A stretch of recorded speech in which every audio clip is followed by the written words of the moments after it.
Русков, вече мисля, че онзи ден точно един месец откакто излезе Чан Кория. Много срещи правите, няколко представения вече в няколко български града. Как върви, как протичат срещите? Ами добре върви, книгата има голям успех. Към представянията ми в София, в провинцията има голям интерес.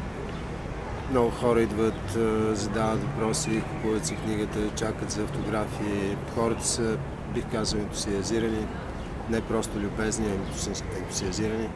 Много се радвам, книгата има много голям успех. Това е така, мисля, че разбира се имаше и при Възвишение, защото вече имахте две книги преди това, но Възвишение беше така книгата, която общо взето имаше най-голям успех. Това е първият роман след това, когато вече очевидно името работи много по-сериозна степен за вас. Да, точно. Има разлика? Има много голяма разлика. Възвишение си проби път доста бавно. За една-две, може би 3 години. Докато тази книга има мигновен успех. Разчитайки, говоря за Възвишение, основно на качествата си, а не на нещо друго, което обикновено има така някои автори почти веднага стават по някакъв странен начин популярни. Без при Възвишение успехът дойде много бавно по модела от уста на уста. Просто читателите си препоръчват едни на други книгата и така в един момент се натрупва голяма критична маса, която те си каже изведнъж ви прави известен. При Чан Кория успехът е много по-бърз, защото тази читателска публика, която аз съм спечелил с Възвишение, има интерес към новата ми книга, а изглежда и харесва, което придава на силния старт на книгата още по-голяма инерция. Това е може би романът, който най-дълго време ви отнее написването, или поне през най-дълъг период спрямо предишната книга излезе. Да. Колко тежко в сравнение с другите беше и самото написване, не само времево, но и като чисто литературен труд? Аз писах тази книга 4 години. Това е действително най-дългото време, в което съм писал книга. Другите си книги пиша за 2-3 години. Тази книга беше особено трудна, тъй като тя е единствената моя книга, която е панорамна картина на дадено време, поради което се налага много неща да знаете. Трябва много неща да прочетете, много неща да проверите. Добре, че на мен ми беше страшно интересно, тъй че това не ме затормозявало особено. Но колкото и да ми беше интересно, усилието беше грамадно. Колко пъти обикаляхте пияцата, така наречена тук някога? Света неделя? Да. Ами, Клементина, която малко хора знаят, че сега вече е стамбулийски. Стамбулийски, да, това е Клементина. Ами, може би 10 пъти. Аз минавах през повечето места, които съм описал в книгата си, да ги видя как изглеждат сега на живо, ако може да забележа някакъв стар детайл, който да е останал. Нещо да усетя от атмосферата им. Света неделя за мен е много ключово място в София. В някакъв смисъл, поне в моето съзнание, ще остане най-големия символ на София след написването на тази книга. Тук това място е много драматично, то е пълно с история и с енергия. Основно, предполагам, от снимки сте се ориентирал за всички тези детайли, които са страхотно литературно преплетени.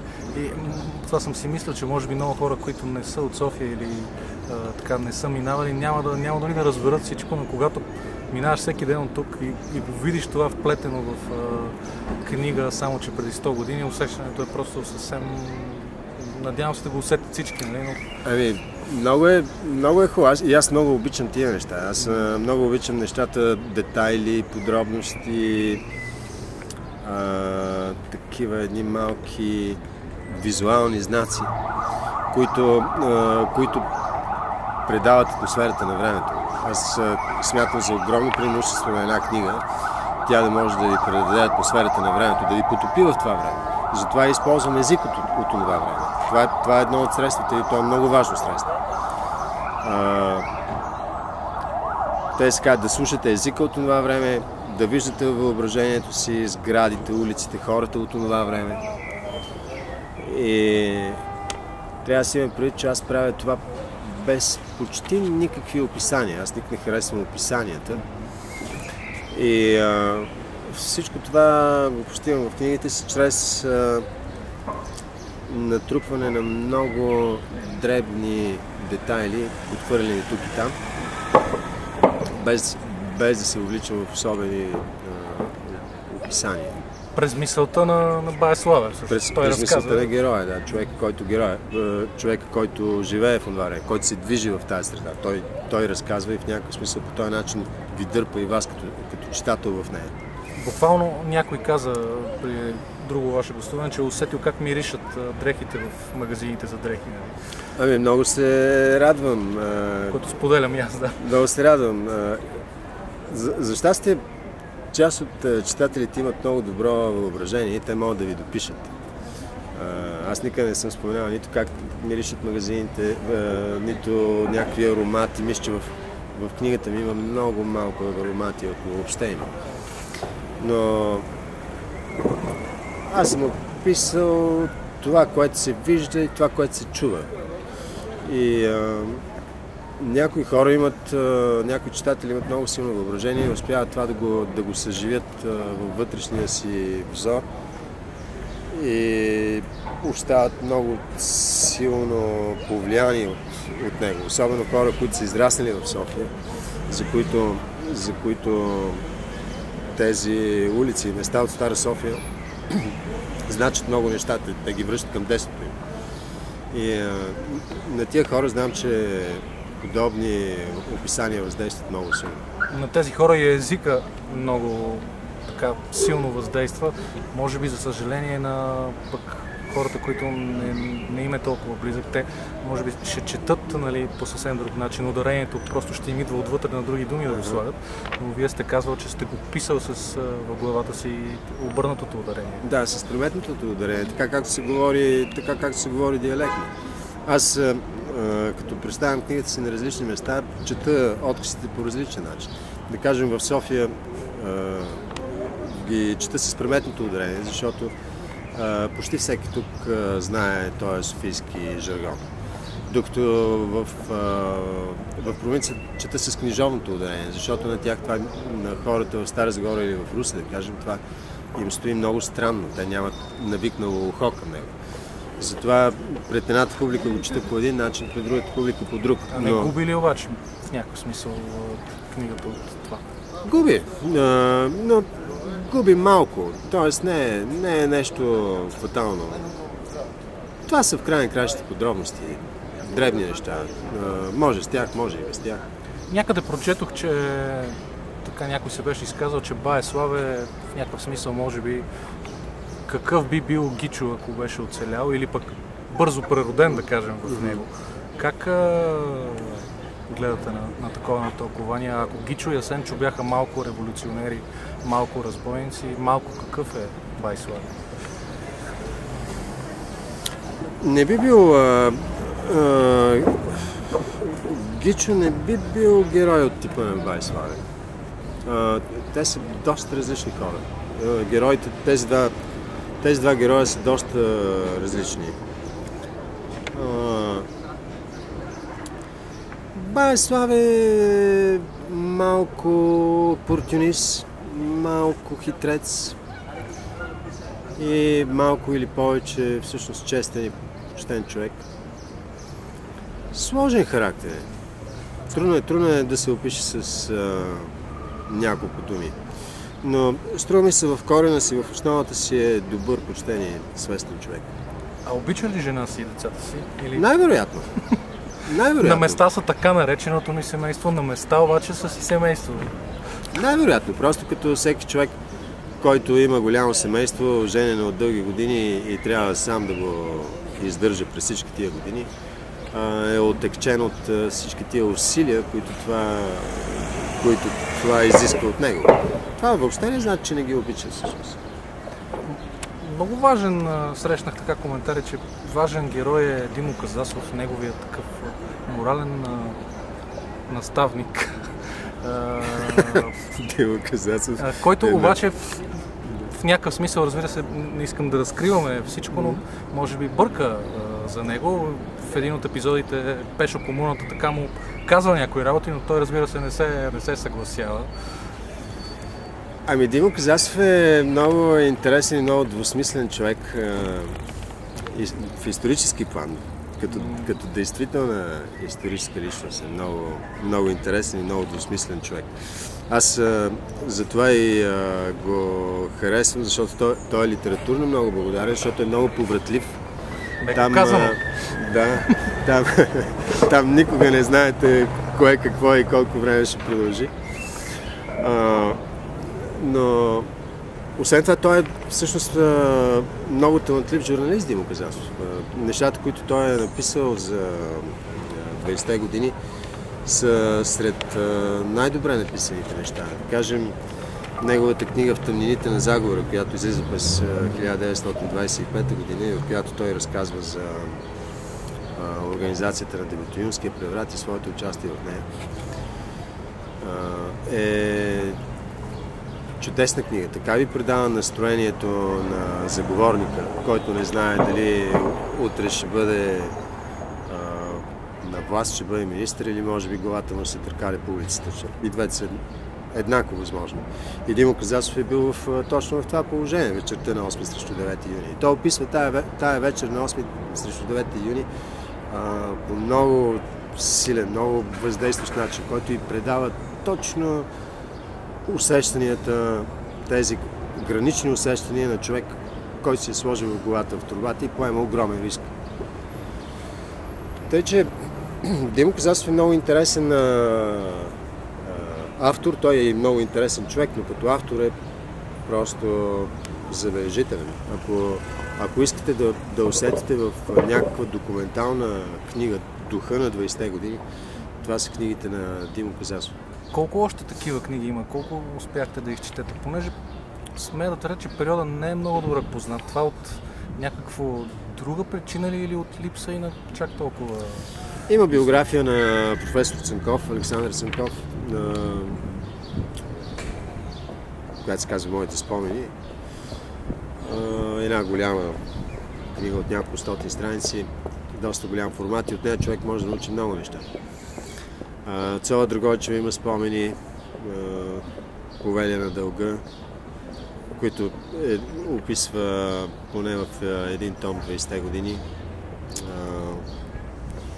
Пане Бичев, тогавашният директор на Обществена безопасност, има книга, която се казва "В надвечерието на атентата", струва, че така се казваше.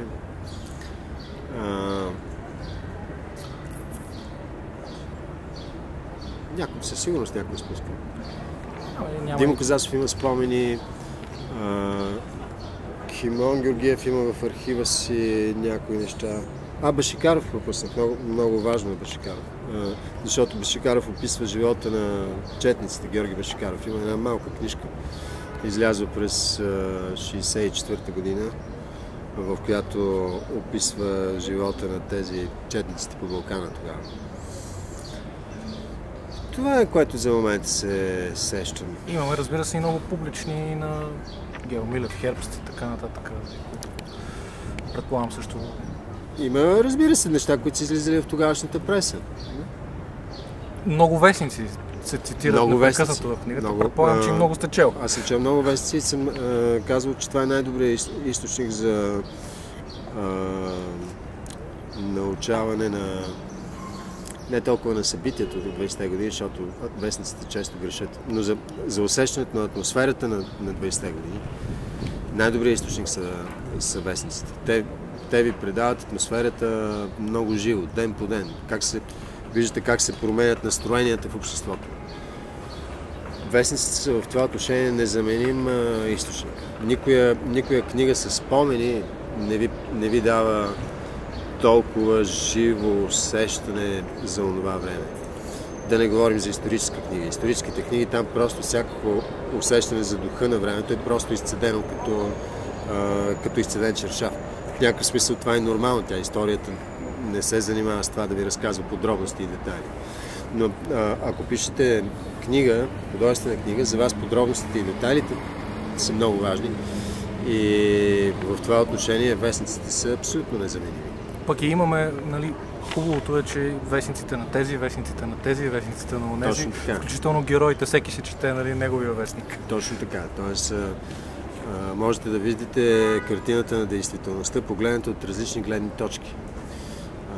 Пречупена като в калейдоскоп през гледните точки на различните партии, това значи на различните социални групи. И виждате как едно и също нещо може да изглежда по много различен начин за различните социални групи, а за да бъде изненадата пълна, виждате как пък има неща, които изглеждат по абсолютно еднакъв начин. Колкото и да са противопоставени хората по други отношения, има неща, за които все пак постигат пълно съгласие.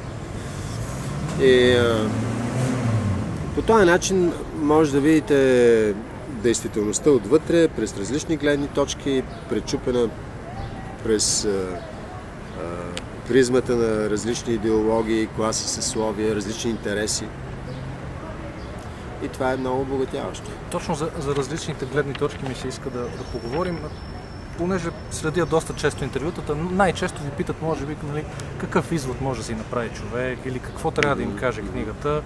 Нещо, което според мен е много глупав въпрос, когато си написал 630 страници романа, не някаква статия, в която заявяваш няколко възгледа, но ще ви кажа за мен какво е много важно, а това е именно може би за първи път в такава степен в литературна книга представянето на това, че все пак има няколко гледни точки, че все пак става дума за един ужасен конфликт и за едни хора, които са се избивали вследствие на някакви действия на другите.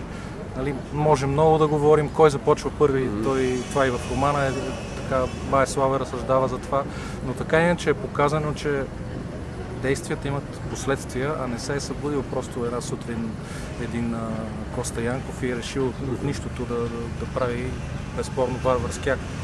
И много се надявам и това да е нещото, което да донесе на хората Чан Кория малко повече познание за този период. Имал ли сте го за цел това? Просто?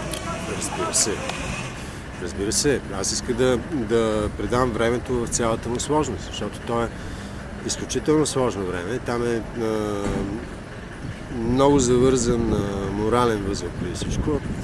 И той е толкова завързан този възел, че според мен просто не може да се отвърже. Там е невъзможно да кажете кой е крив и кой е прав.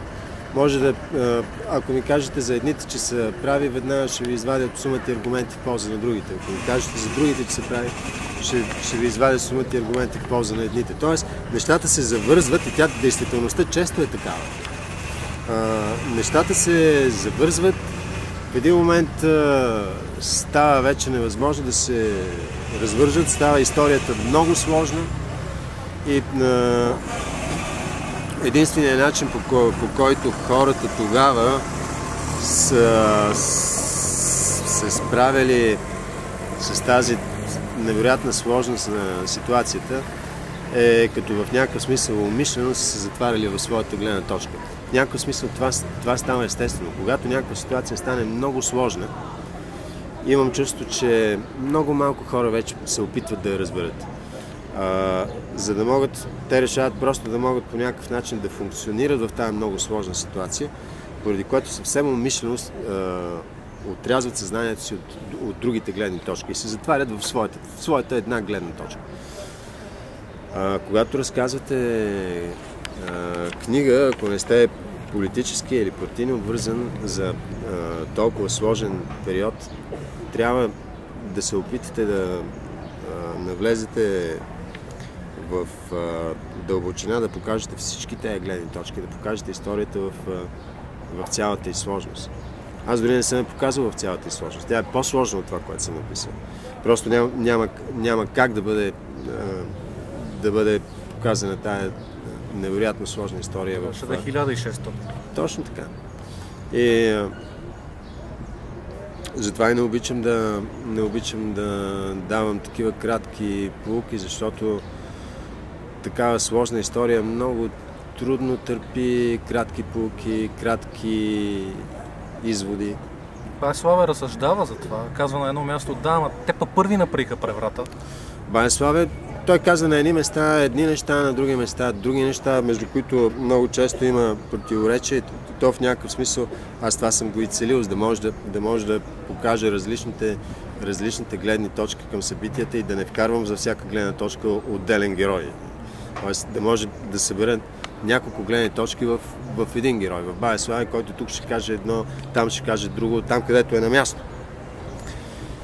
И пак ще кажа, много е сложна тази история и свеждането и до няколко прости изречения, няколко прости извода е неуместно и в някакъв смисъл несправедливо към участниците в тази история. Тъй като те не заслужават толкова просто нито да бъдат приемани, нито да бъдат отхвърляни.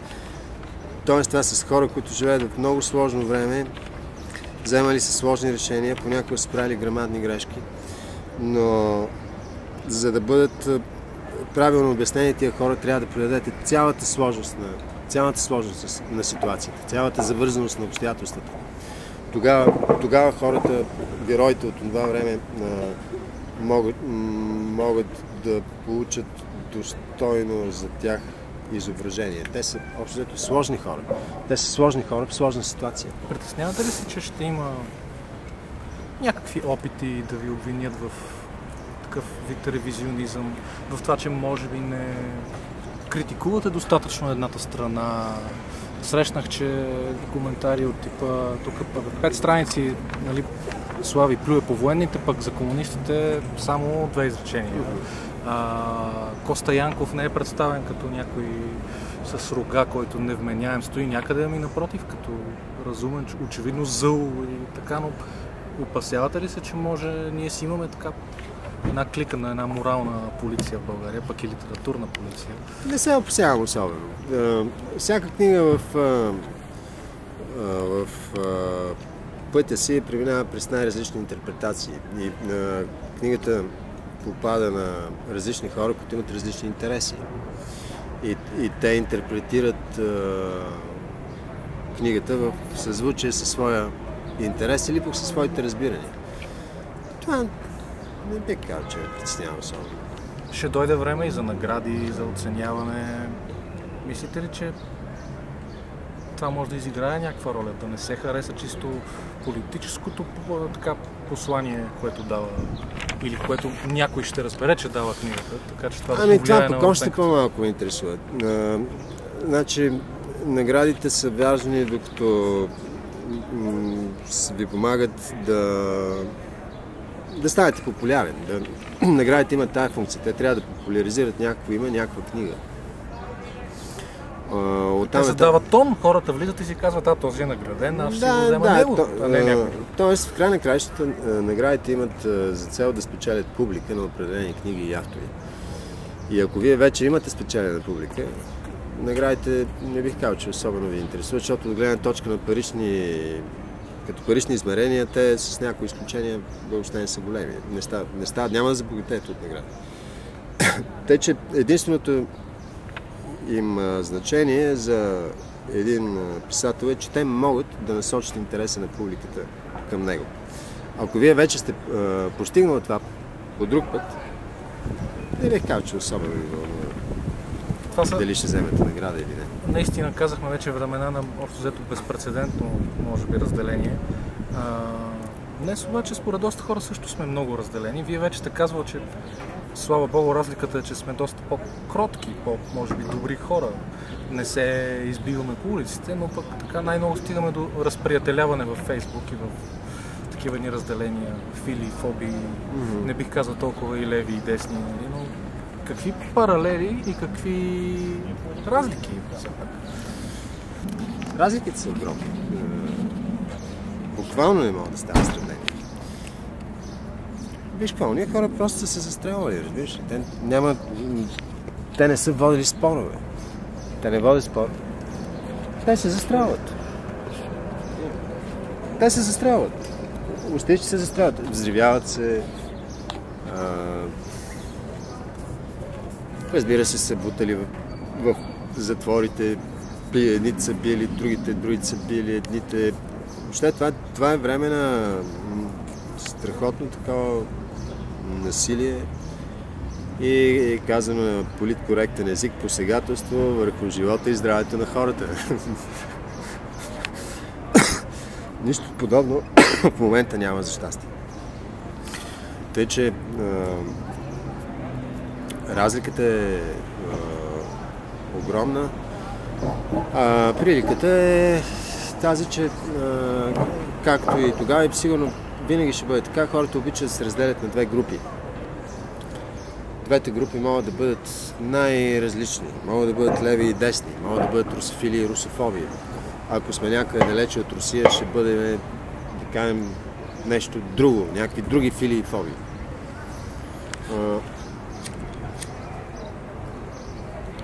Обичат да се разделят на две групи и да започват да се борят едни срещу други. Това е, струва ми се, в човешката природа. Хората се нуждаят от враг. Всеки се нуждае, който не се замисля за това, между другото. Всеки, който не се замисля по този въпрос, се нуждае от враг. Някой върху когото да реализира волята си за власт. Т.е. да покаже, че е нещо повече от него, че го превъзхожда, че може да го командва. И заради това ти трябва някаква друга група хора, към която да можеш да обърнеш тая страна на природата си. Човешката природа има добра страна и лоша страна. Волята за власт е от към лошата страна и тази воля за власт непрекъснато си търси враг, за да може да се реализира върху него. Иначе тя ще остане нереализирана. И човека ще фане депресия. Да. Замисли се, много интересен е момента с бедната книжка. Откъде черпихте за това информация? Бедната книжка има... Кога съществува? Аз лично не знаех, че такова нещо имало тогава. Да, има бедна книжка. Информацията за това как се вади бедна книжка е описано в един годишник на Софийската община. 28 или 33 година, не си спомням. Дали беше за 28 трябва да е 50 годишната на София Кръстолица, 33-та, 50 годишната, да, 33-та, 55 годишната. Значи 28 или 33-та година, и в двете години има сборници на София, юбилейн, наричат се юбилейен сборник на София. И в един от тези сборници е описано много подробно как се вади бедна книжка, как се вади безплатна карта за банята, ако имаш бедна книжка. Бедната книжка е книжка за бедност, т.е. общината ти е давала ред предимства, безплатна храна, безплатно посещение на общинските лечебници. Това във време, в което комунистите още не са били на власт. Това е времето на демократическия сговор. Те военните баш управляват тях. Интересно е. Сега подобно нещо сигурно би звучало абсолютно налудничево на сегашната икономическа ситуация. Между прочим, много е любопитно човек да погледне, като заговори, като спомена това. Наистина е много любопитно. Манифеста на Военния съюз, с който той обявява основаването си. Разбира се, това става нелегално. То е тайна организация, но те въпреки това пишат Кимон Георгиев и Дамян Велчев и Никола Рачев, ще са го писали. Манифест-програма, ще се казва, на Военния съюз. Това е от 1919 година, когато се основава Военния съюз. И Военния съюз има една изключително умерена, бих казал, социална и икономическа програма. Там, например, аз си спомням изреченията. Казва се, ние трябва да се борим срещу крайностите на капитализма, които превръщат човека във вълк, както и срещу крайностите на болшевизма, които превръщат човека в индиферентно същество. Всъщност, военните са патриоти, те имат по-скоро левоцентристка програма в икономически смисъл.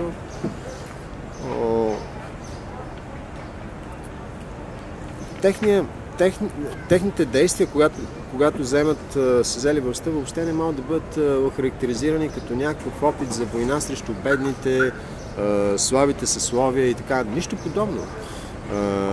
Проблема между армията и комунистите е, че комунистите искат да сменят държавния строй. Иначе те в много отношения те си приличат малко като менталитет, а и отношенията им, разбирането им за икономическата политика, която трябва да се следва, всъщност са доста сходни.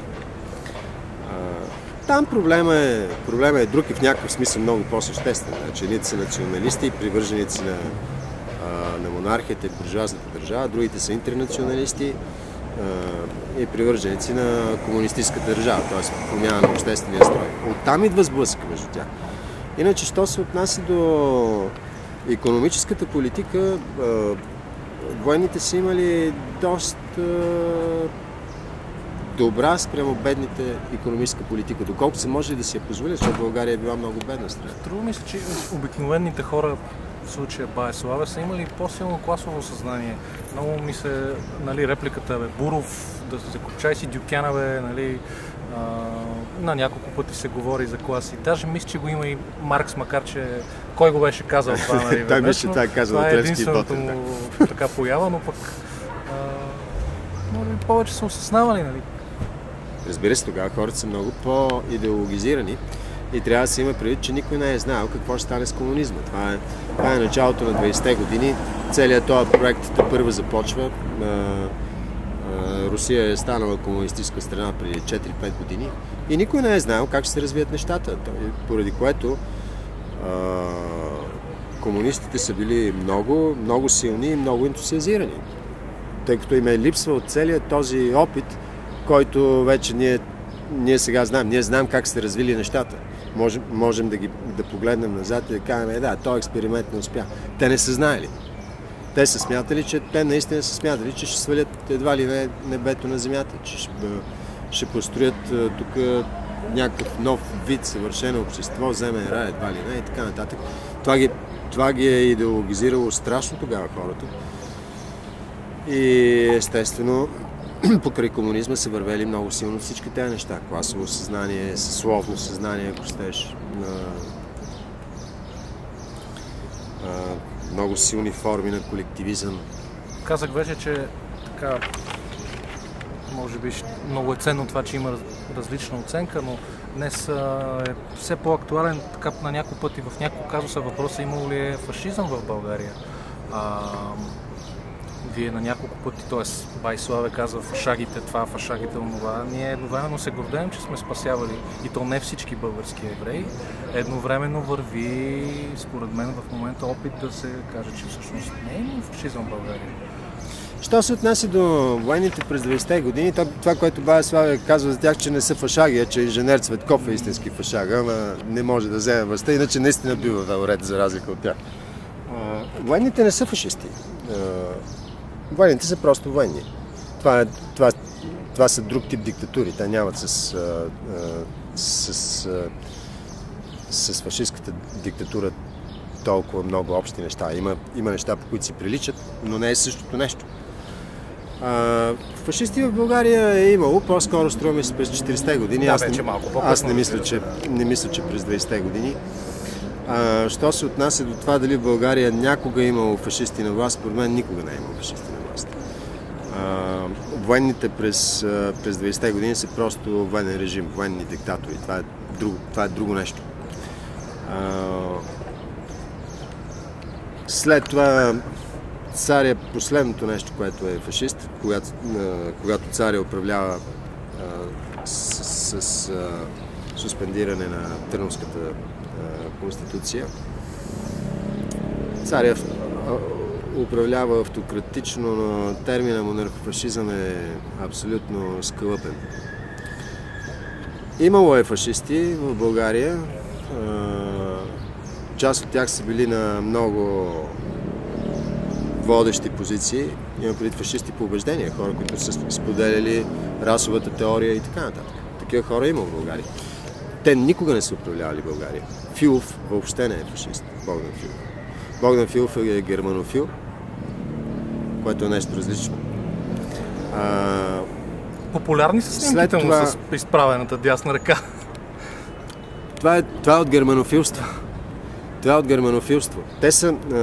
Виж, фашизма, също като комунизма, е нещо, което означава определена политическа програма.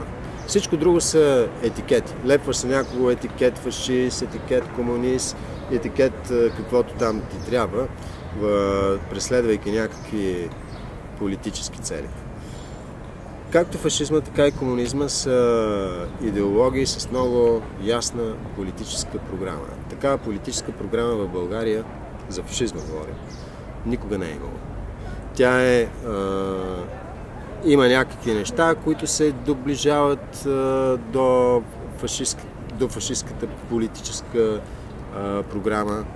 Има, разбира се, зависимост, тъй като ти си сателит на тази велика сила.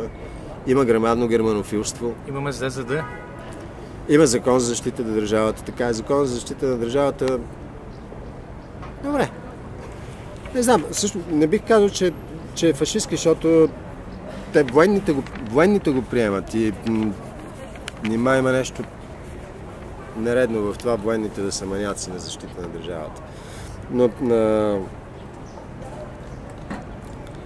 в България е имало това, което минава за фашизъм в България, е или германофилство в такъв кризисен период, когато България е съюзник на Германия и когато те се каже трябва да поддържа водещия в Германия режим.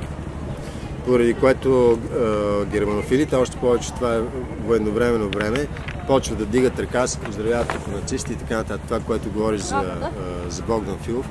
Всичко това е германофилство във военни условия.